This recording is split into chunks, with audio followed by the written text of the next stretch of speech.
افغانستان میں طالبان نمائندہ حکومت نہیں، ان کے اقتدار میں آنے پر جشن نہیں منایا۔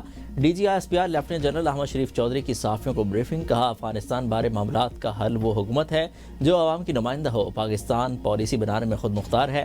پاکستان نے امریکہ کو اپنی سرزمین سے افغانستان پر حملوں کی کوئی اجازت نہیں دی، یہ افغانستان کا پروپیگنڈا ہے۔ خارجی اپنے ٹھکانے سرحدی علاقوں سے رہائشی علاقوں میں منتقل کر رہے ہیں۔ افغان طالبان کے ساتھ ہم اب بھی مسئلہ حل کرنا چاہتے ہیں، ہم چاہتے ہیں، دوحہ میں طے ہوا تھا کہ جرگے کا انعقاد کیا جائے گا، دہشت گردوں سے کبھی بات نہیں ہوگی، افغانستان کی شرائط معنی نہیں رکھتی، دہشت گردی کا خاتمہ اہم ہے۔ فتنۃ الخوارج کے خلاف آپریشن میں 1667 دہشت گرد مارے گئے۔ افغان طالبان کو پاکستان کا رسپانس فوری اور مؤثر تھا۔ افغانستان سے ہونے والی دہشت گردی میں افغان فوج کے سپاہی بھی ملوث ہیں۔ پاکستان کا 1 پوائنٹ ایجنڈا ہے کہ افغان سرزمین ہمارے خلاف استعمال نہ ہو۔ غزہ امن فوج کا فیصلہ حکومت اور پارلیمنٹ کرے گی۔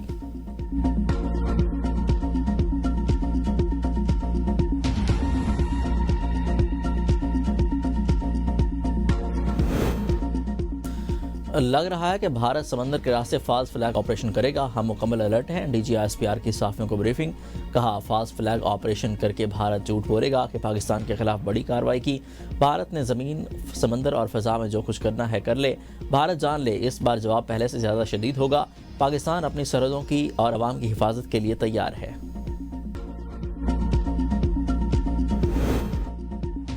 استنبول میں عرب اور اسلامی ممالک کے وزرائے خارجہ کا اجلاس، نائب وزیر اعظم اسحاق ڈار کی شرکت۔ اجلاس میں غزہ میں دیر پا جنگ بندی اور پائیدار امن کے لیے لاہ عمل پر غور، فلسطینی عوام کے لیے فوری انسانی امداد کی بحال کی اپیل، اسرائیل کی جنگ بندی کی خلاف ورزیوں کی شدید مذمت، مقبوضہ فلسطینی علاقوں سے اسرائیلی فوج کا انخلاء کا مطالبہ۔ عرب اور اسلامی ممالک کے وزرائے خارجہ اجلاس میں غزہ کی دوبارہ تعمیر پر زور، پاکستان نے فلسطین کی آزاد، خود مختار اور مربوط ریاست کے قیام پر موقف دہرایا، القدس شریف کو فلسطین کا دارالحکومت تسلیم کرنے کا اعلان۔ ترک وزیر خارجہ نے کہا کہ اسرائیل بار بار غزہ جنگ بندی معاہدے کی خلاف ورزی کر رہا ہے، حماس کا غزہ کنٹرول کے حوالے سے کرنے کے لیے تیار ہے۔ غزہ جنگ بندی پر مکمل عمل درآمد یقینی بنانا ہوگا، غزہ پر اسرائیلی حملے فوری بند ہونے چاہیے۔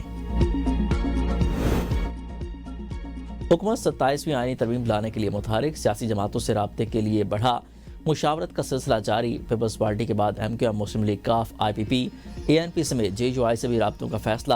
آئینی ترمیم کا مسودہ پیپلز پارٹی کو پیش، آئینی ترمیم پر حمایت مانگ لی۔ این ایف سی میں صوبائی حصے کا تحفظ کرنا ترمیم میں شامل، آئینی عدالت کا قیام، ایگزیکٹو مجسٹریٹ کی بحالی، ججوں کے تبادلے کا اختیار اور آرٹیکل 243 میں ترمیم مجوزہ آئینی ترمیم کا حصہ۔ فیصلے کے لیے پیپلز پارٹی کی سینٹرل ایگزیکٹو کمیٹی کا اجلاس 6 نومبر کو طلب۔ بلال بھٹو زرداری کہتے ہیں وزیر اعظم شہباز شریف کی قیادت میں نون لیگ کا وفد صدر زرداری اور مجھ سے ملنے آیا تھا۔ وفد نے 27ویں آئینی ترمیم کی منظوری میں پیپلز پارٹی کی حمایت مانگی ہے۔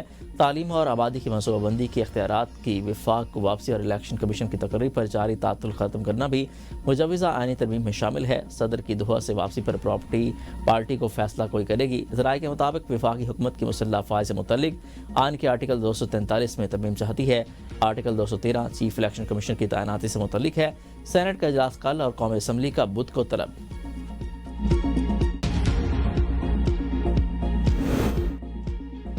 آئینی ترمیم حکومت کا بڑا قدم، اپوزیشن برہم، تحریک انصاف کی 27ویں آئینی ترمیم کی مخالفت، جے یو آئی نے قومی اتفاق کی رائے کا مشورہ دے دیا۔ پی ٹی آئی رہنما اسد کیسر کا کہنا ہے ابھی 26ویں آئینی ترمیم کے زخم تازہ ہیں، اب 27ویں ترمیم کی باتیں ہو رہی ہیں۔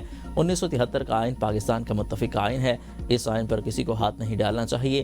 موجودہ پارلیمانی آئینی ترمیم کا اخلاقی جواز نہیں رکھتی۔ مشیر خزانہ مزمل اسلم کا کہنا ہے کہ 27ویں آئینی ترمیم کے لیے قومی اتفاق کی رائے ضروری ہے، ملک کی بہتری کے لیے اس پر وسیع تر مشاورت کی جائے۔ این ایف سی کی اثر نو تشکیل کے حوالے سے خیبر پختونخوا بالکل لا علم ہے، مشاورت کے لیے مجوزہ مسودہ ہمیں دیا جائے۔ جے یو آئی کے سینیٹر کامران مرزا کہتے ہیں 27ویں ترمیم سے متعلق پارلیمان میں مشاورت ہونی چاہیے، ایوان میں ہونے والی قانون سازی کے بارے میں عوام کو پتہ ہونا چاہیے۔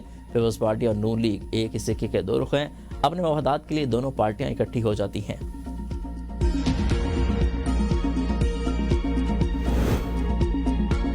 27ویں ترمیم کوئی طوفان نہیں، بلا وجہ خوفناک چیز بنا کر پیش کیا جا رہا ہے، اتحادیوں سے مشاورت کے بعد چیزوں کو سامنے لائیں گے۔ مشیر وزیر اعظم رانا ثناء اللہ کہتے ہیں جن چیزوں کا بلال بھٹو نے ذکر کیا اس میں ایسی کوئی چیز نہیں جو زیر بحث نہ رہی ہو۔ 27ویں ترمیم پر ابھی مشاورت کا آغاز ہوا ہے۔ میثاق جمہوریت میں ہمارا پہلے دن سے موقف ہے کہ آئینی عدالت بننی چاہیے۔ آئینی عدالت کے بجائے آئینی بینچ کی تجویز پی ٹی آئی نے دی تھی۔ ججز کے ٹرانسفر کا اختیار حکومت کو نہیں، جوڈیشل کمیشن کو ہونا چاہیے۔ این ایف سی پر بات شروع ہوگی تو پتہ چلے گا کون ناراض اور کون راضی ہے۔ اپوزیشن میں تو دوڑ لگی ہے کہ کون زیادہ جارحانہ انداز اپنائے اور اس کی تعریف ہو۔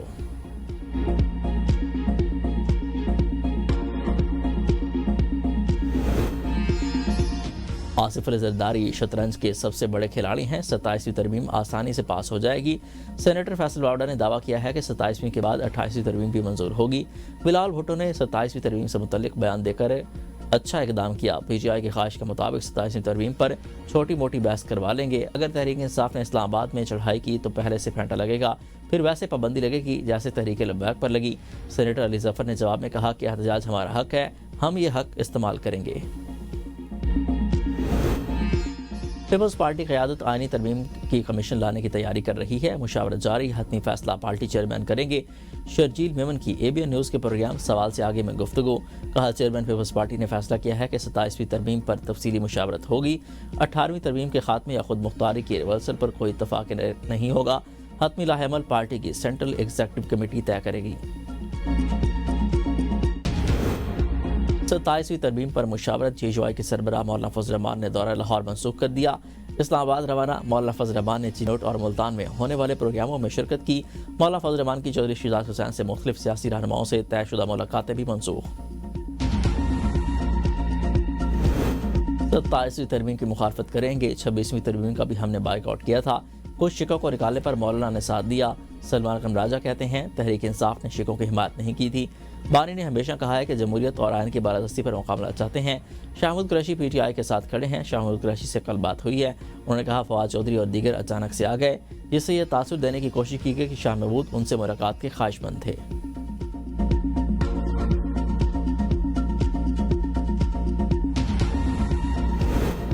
آئینی ترمیم پر مسلح افواج صرف اپنی رائے دے سکتی ہے، فیصلہ نہیں، حکومت اور پارلیمنٹ نے فیصلہ کرنا ہے۔ ترجمان پاک فوج کا کہنا ہے گورنر راج کا اختیار وفاقی حکومت کے پاس ہے۔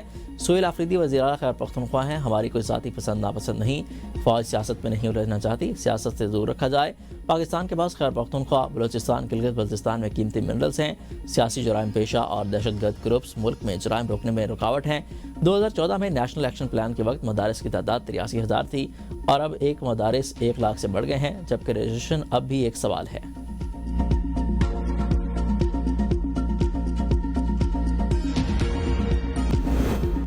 حکومت اب بجلی نہیں خریدے گی، وزیر توانائی اویس لغاری کی پریس کانفرنس، کہا مہنگی بجلی ہمیں وراثت میں ملی ہے، اس کے باوجود گزشتہ 18 ماہ میں بجلی کی قیمت میں 10 سے 10.5 روپے فی یونٹ کی کمی سرپلس۔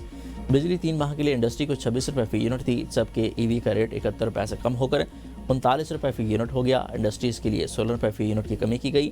ہمارے پاس 7000 میگا واٹ اضافی بجلی پڑی ہے، اسے بند الماری میں نہیں رکھ سکتے، ہمارے ہاتھ بندھے ہوئے تھے، مگر انہی ہاتھوں کے ساتھ بجلی سستی کی۔ ہم نے گردشی قرضوں کے خاتمے کے حوالے سے مؤثر پلان بنایا، 1 سال میں گردشی قرضوں میں 700 ارب روپے کی کمی آئی۔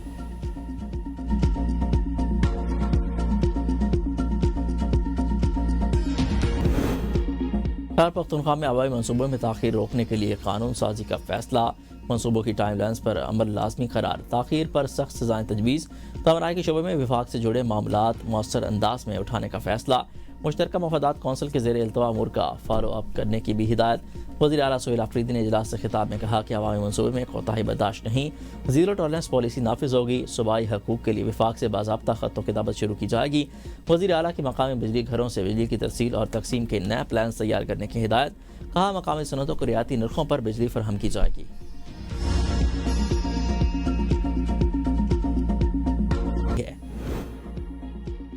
افغانستان کے شہر مزار شریف میں 6.3 شدت کا زلزلہ، 20 افراد جاں بحق، 260 زخمی، متعدد مکانات کو شدید نقصان پہنچا، ہلاکتوں میں اضافے کا خدشہ۔ صدر آصف علی زرداری اور وزیر اعظم شہباز شریف کا زلزلے سے جانی نقصان پر اظہار افسوس، زخمیوں کی جلد صحتیابی کے لیے نیک خواہشات کا اظہار۔ بھارت بیرون ملک اپنے واحد فوجی اڈے سے ہاتھ دھو بیٹھا، تاجکستان کی اینی ایئر بیس خالی کر دی گئی۔ اینی ایئر بیس وسط ایشیا میں بھارت کی اسٹریٹجک حکمت عملی کا اہم مرکز سمجھا جاتا تھا۔ غیر ملکی میڈیا کے مطابق تاجکستان نے بھارت سے اینی ایئر بیس کا کنٹرول واپس لے لیا، بھارت کے تاجکستان کے فوجی اڈے پر 2 دہائیوں کی موجودگی ختم ہو گئی۔